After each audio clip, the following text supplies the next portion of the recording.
una agua mineral? Do you want a water? Buenas. Buenos días. My name is Roman Martinez or Chimbera, and we are in El Sonte, El Salvador. I'm one of the co-founder of the Bitcoin Beach project.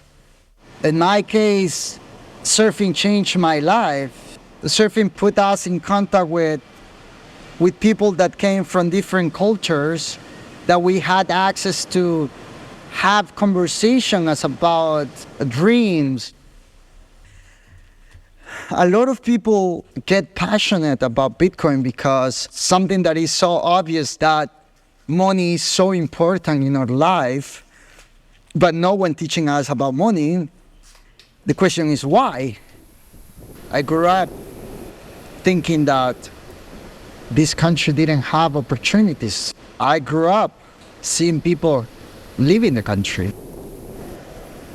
One of the moments that changed my life is when I really understand the history of money and why our last generations were able to change their situation. It was because a lack of the financial education. The same problems, the same challenge that we were facing are the same problems that exist in Africa, in Colombia, in Brazil. As a humans, we want to live in a place that we have hope and we have freedom.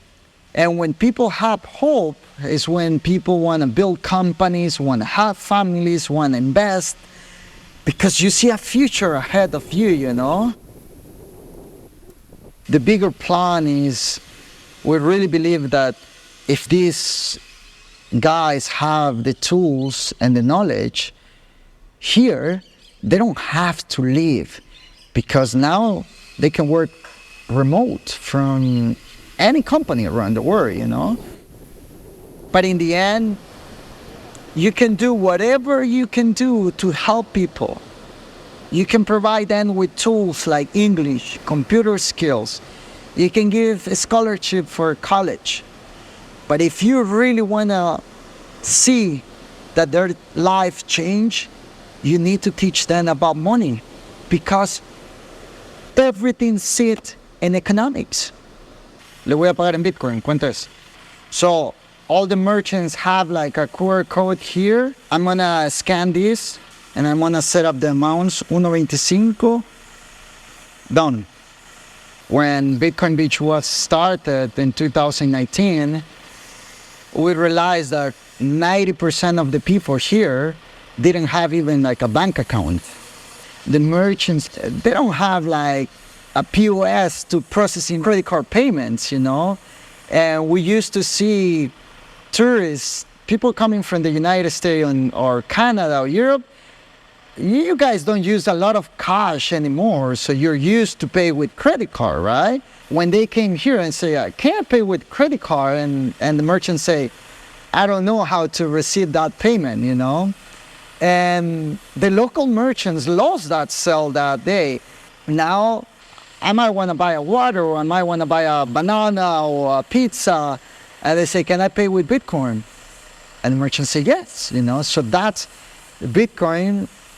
Is that monetary network, is that technology that is inclusive for everyone and that is bringing opportunities to everyone here. You know, I understand that for many people representing like different things, Bitcoin is an asset, Bitcoin it's a way of protecting yourself from inflation. But for us, it's money, and money that we all can use it and we all can transact without no one saying you can or you cannot, you know. So this is Bitcoin. Water. 2020, when the pandemic hit here, everyone lost their jobs, tourism stopped coming. At that point, Bitcoin Beach changed direction. Instead of helping the students, we started to helping the families with a small donation. Using Bitcoin as a Bitcoin circular economy, it's like a local market that you can pay for good and service, and you can live in a Bitcoin standard. That moment opened our eyes to see that this technology, this money, everyone can benefit from it. Everyone can have access to it. Families that they were saying we cannot save money because our salaries are too low. Now receiving their salaries in Bitcoin, they convert into US dollar what they need for the week and living in Bitcoin what they don't need to spend in the week. But just having that window open that now they have a place where they can leave money, it was huge. And you start to see like, okay, the problem is not that my salary is too low.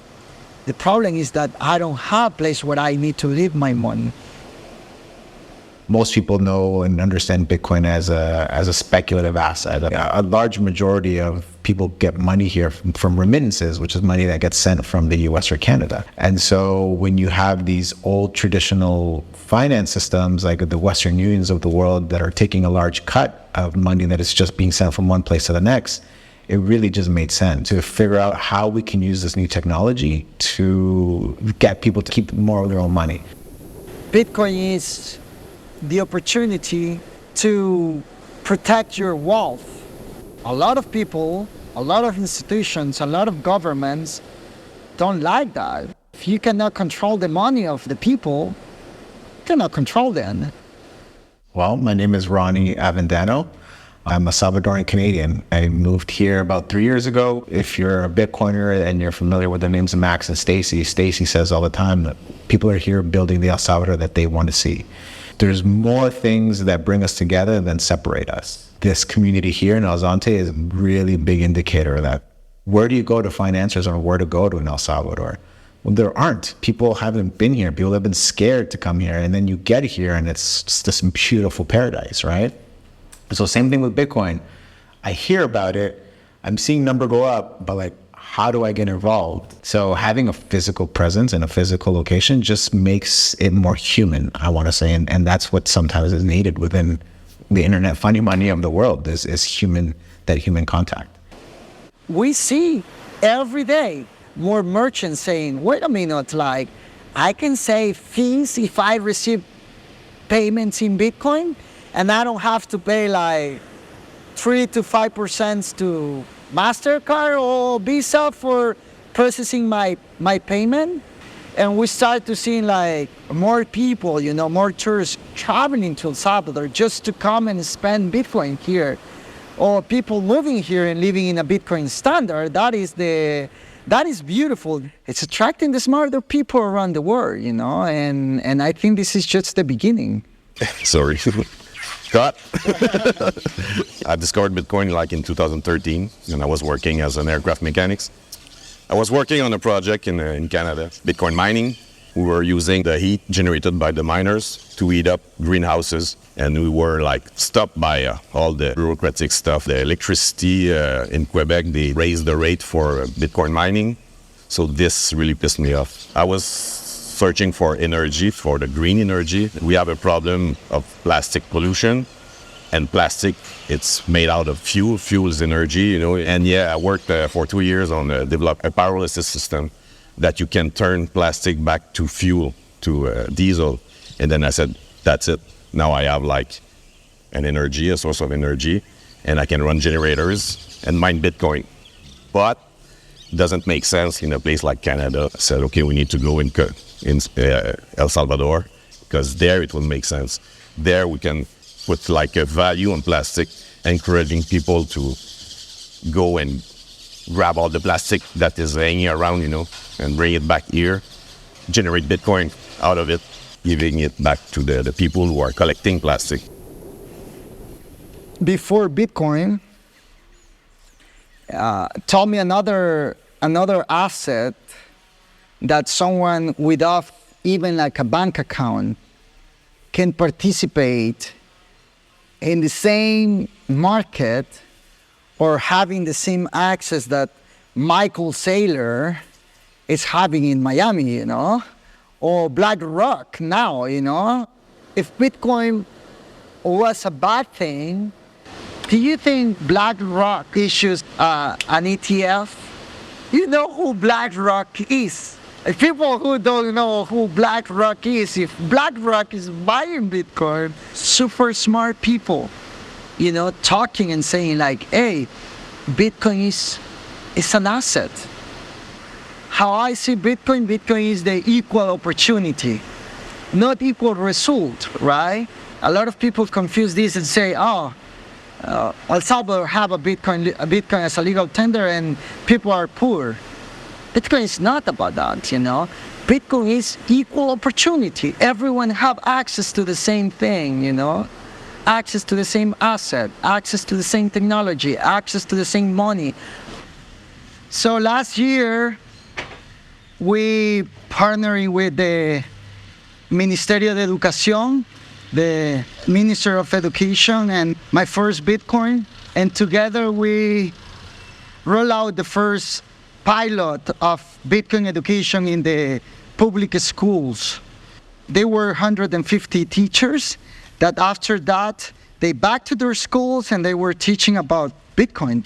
So today we have a meeting with the Minister of Education and my first Bitcoin and the Bitcoin office, talking about how we will roll out in the entire country this program about training the teachers from the public school to be able to teach about Bitcoin, And I think this is beautiful because it doesn't exist, El Salvador is a Bitcoin country because of this, right? Like, this is one of the huge projects, Imagine like for every Bitcoiners that knows about Bitcoin, it having like a process to learn, doing your own research.